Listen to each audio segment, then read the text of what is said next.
लगातार मिन्नतें कोशिशें एक समाज को हाशिए पर धीरे धीरे सुनियोजित तरीके से पहुंचा दिया गया। नीतीश कुमार जी से अपेक्षा इसलिए ज्यादा है कि वो समावेशी विकास, इंक्लूसिव तौर पर वो सबों को लेकर के चलने के पक्षधर रहे हैं।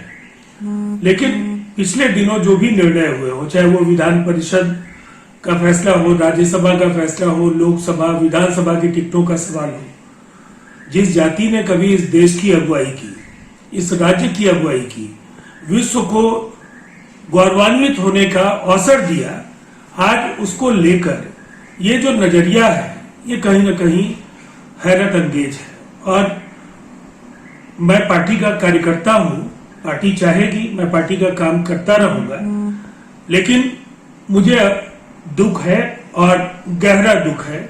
मैं इसे कहीं ना कहीं मानता हूं कि ये अन्यायपूर्ण तरीके से ये मनोनयन हुए हैं। क्या आप सीएम से मिलेंगे? आप अपने विरोध, चाहे अपनी बात को रखेंगे? कुछ संभावना ऐसी बन रही है कि अगर मुख्यमंत्री जी मिलना चाहेंगे तो मैं जरूर जाऊंगा मिलने के लिए।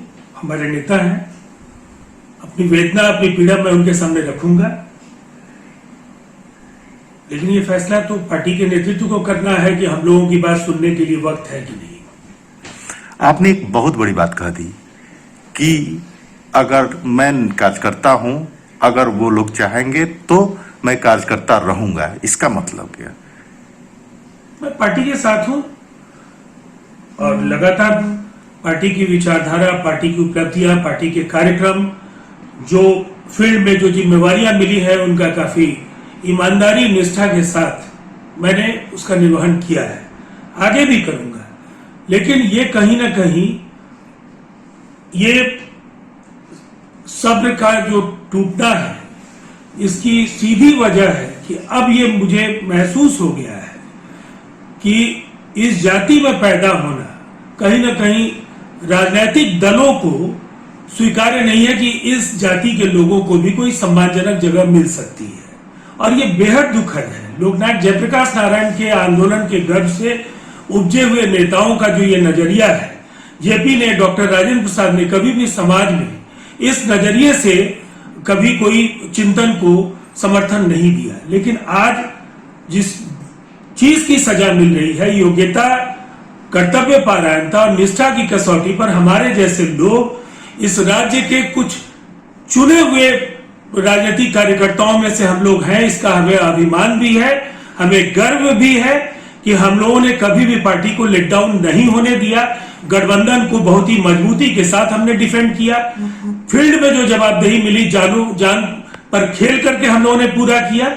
इसीलिए ये दुखद है और इस दुख की अभिव्यक्ति को मैं कहीं से भी नहीं मानता हूं कि दलीय अनुशासन के दायरे के बाहर है। फैशनेबल दिखना हर किसी का हक है। अगर आप भी ऐसा ही सोचती हैं, तो चले आइए द रॉयल फैशन, जहां आपको मिलता है खूबसूरत लेडीज गारमेंट्स का beautiful collection.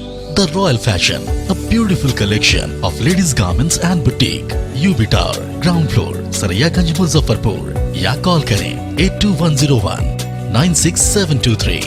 The royal fashion, क्योंकि फैशनेबल दिखना हर किसी का हक है।